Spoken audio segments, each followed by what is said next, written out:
Hello.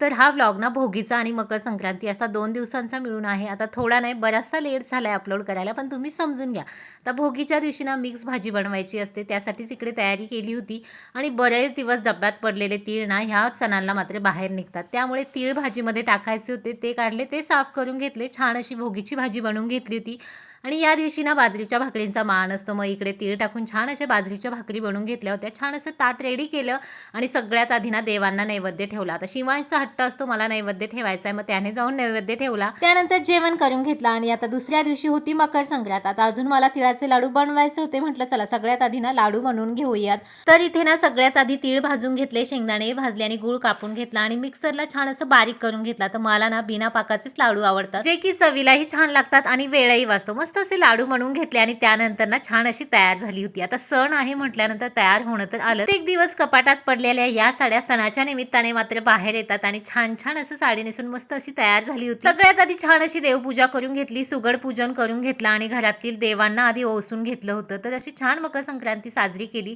तर तुम्हा सगळ्यांना ना मकर संक्रांतीच्या खूप साऱ्या शुभेच्छा. तिळगुळ घ्या आणि गोड बोला. भेटू नेक्स्ट